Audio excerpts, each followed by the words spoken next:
నల్గొండ జిల్లా కేంద్రంలో జరిగిన 4 హత్యల వ్యవహారం సంచలనంగా మారింది. ఒకే కుటుంబానికి చెందిన నలుగురు 4 రోజుల క్రితం చనిపోయి ఉండడం తీవ్ర కలకలం రేపింది. స్థానికుల సమాచారంతో ఘటనా స్థలానికి చేరుకున్న పోలీసులు పూర్తి స్థాయిలో విచారణ చేస్తున్నారు. నలుగురిది హత్యగా ప్రాథమికంగా నిర్ధారించారు. హసీనా శరీరంపై పదునైన ఆయుధంతో పొడిచినట్లుగా గుర్తించారు. పోస్టుమార్టం రిపోర్టు వస్తే పూర్తి వివరాలు తెలిసే అవకాశం ఉంది. హత్య ఎవరు చేసి ఉంటారన్న కోణంలో పోలీసులు విచారణ చేపట్టారు. సీసీ కెమెరా ఫుటేజ్ తో పాటు ఆధారాలు సేకరిస్తోంది క్లూస్ టీం.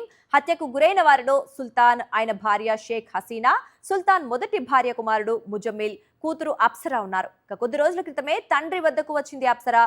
ప్రకాశం బజారులో సుల్తాన్ బ్యాగుల వ్యాపారం చేస్తూ ఉండగా నల్లగొండలోని ఓ ప్రైవేట్ స్కూల్లో హసీనా టీచర్ గా పనిచేస్తున్నారు.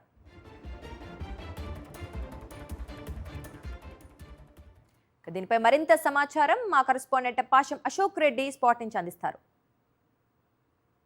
నల్గొండ పట్టణం తెలంగాణ కాలనీలో ముందు ఆత్మహత్య అనుకున్నప్పుడు కూడా అది పోలీసులు ప్రాథమిక నిర్ధారణకు వచ్చారు. హత్యగా అత్యంత దారుణంగా హత్య జరిగిందని చెప్పేసి నలుగురిని కూడా కొంతమంది దుండగులు హత్య చేసినట్టు కూడా పోలీసులు నిర్ధారణకు వచ్చినటువంటి నేపథ్యంలోనే హత్య చేసినటువంటి వ్యక్తులు ఎవరు అన్న కోణంలో ప్రస్తుతం అయితే విచారణ సాగుతుంది. అయితే గత కొంతకాలంగా ఇక్కడ చనిపోయినటువంటి సుల్తాన్, అదే సమయంలో షేక్ హసీనాతో పాటు ముజమ్మిల్, అప్సరా మొత్తం నలుగురు చనిపోయిన వారిలో సుల్తాన్కి కొంతకాలంగా కొందరితో గొడవలున్నటువంటి నేపథ్యంలో గొడవలున్నటువంటి వ్యక్తులు హత్య చేశారన్న కోణంలో ప్రస్తుతం అయితే పోలీసులు అయితే విచారణ చేస్తున్నారు. మొత్తం 4 ప్రత్యేక బృందాలని ఏర్పాటు చేసినటువంటి పోలీసులు ఇంటి చుట్టుపక్కల అనుమానంగా గాలిస్తున్నారు. అయితే చుట్టుపక్కల సీసీ కెమెరాలు లేకపోవడంతో కొంత విచారణకి ఆటంకం కలుగుతున్నటువంటి పరిస్థితి కనిపిస్తుంది. అయితే ప్రధానంగా సాగర్ మెయిన్ రోడ్డు నుంచి, అంటే నల్గొండ నుంచి సాగర్ వెళ్ళేటువంటి రోడ్డు నుంచి ఇక్కడికి ఘటన జరిగినటువంటి ప్రాంతం మధ్యలో ఉన్నటువంటి సీసీ కెమెరాలతో పాటు చుట్టుపక్కల కూడా సీసీ కెమెరాలు ఎక్కడైతే ఉన్నాయో వాటిని సీసీ కెమెరా ఫుటేజ్ని కూడా సేకరించి విశ్లేషణ చేస్తున్నటువంటి పరిస్థితి కనిపిస్తుంది. అయితే శుక్రవారం రాత్రి వరకు కూడా ముజమ్మిల్ ప్రకాశం బజార్లో ఉన్నటువంటి ఒక ఏసీ, అతను పనిచేసేటువంటి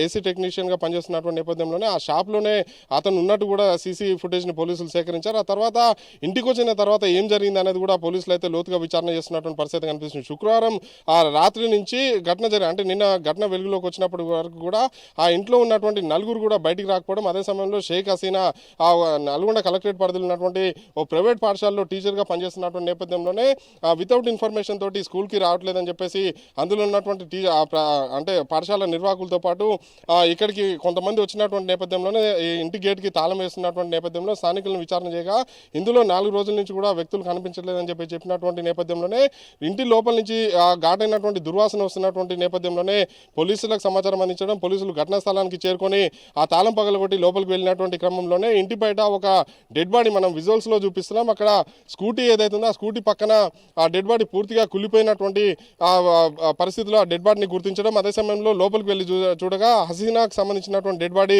ఆ బెడ్ పక్కన పడి ఉండడం, అదే సమయంలో సుల్తాన్ డెడ్ బాడీ బాత్రూమ్ బయట పడి ఉండడం, అదే సమయంలో ముజమ్మిల్కి సంబంధించినటువంటి డెడ్ బాడీ కూడా అదే రూమ్లో ఉండడంతో పోలీసులు పూర్తిస్థాయిలో విచారణ చేయగా షేక్ హసీనాకు సంబంధించి కుడి వైపు ఆ పొట్ట భాగంలో, అంటే పక్కటెముకలు అంటారు, పక్కటెముకల భాగంలో పాదనైనటువంటి ఆయుధంతో పొడిచినట్టు కూడా గుర్తించినటువంటి నేపథ్యంలోనే హత్యగా అప్పటికే పోలీసులు నిర్ధారణకు వచ్చారు. ఆ తర్వాత 4 డెడ్ బాడీలను కూడా నల్గొండ ప్రభుత్వ ఆసుపత్రికి తరలించి పోస్టుమార్టం రిపోర్ట్ నిమిత్తం అక్కడికి తరలించినటువంటి పరిస్థితి ఉంది. కాసేపట్లో పోస్టుమార్టం జరిగేటువంటి అవకాశం ఉన్నటువంటి నేపథ్యంలోనే పిఎంఆర్లో అసలు హత్య ఎవరు చేసి ఉండొచ్చు అనేది కూడా తెలిసేటువంటి అవకాశం ఉంది. ఎందుకంటే ప్రస్తుతం అయితే అనుమానాస్పద మృతి కింద పోలీసులు కేసు నమోదు చేసినప్పుడు కూడా ప్రాథమిక నిర్ధారణకైతే హత్య జరిగిందని చెప్పేసి అయితే నిర్ధారణకు వచ్చినటువంటి నేపథ్యంలోనే హత్య ఎవరు చేస్తుంటారు, సుల్తాన్ తోటి ఎవరెవరు గొడవలు ఉన్నాయి అనేది కూడా పూర్తిస్థాయిలో ఎంక్వైరీ చేస్తున్నటువంటి పరిస్థితి కనిపిస్తుంది. చనిపోయినటువంటి హసీనా సుల్తాన్కి రెండో భార్య ఉన్నది. మొదటి భార్య చనిపోయినటువంటి నేపథ్యంలోనే హసీనాని పెళ్లి చేసుకున్నారు. ప్రస్తుతం చనిపోయినటువంటి 2 పిల్లలు కూడా మొదటి భార్య పిల్లలుగా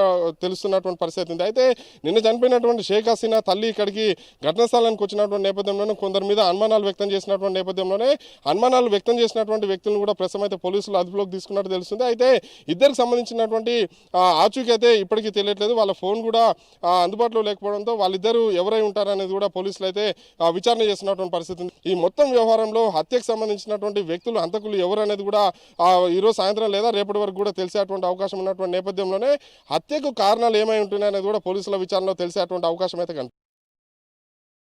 మరిన్ని అప్డేట్స్ కోసం ఛానల్ ను సబ్స్క్రైబ్ చేయండి. నోటిఫికేషన్స్ కోసం బెల్ ఐకాన్ పై క్లిక్ చేయండి.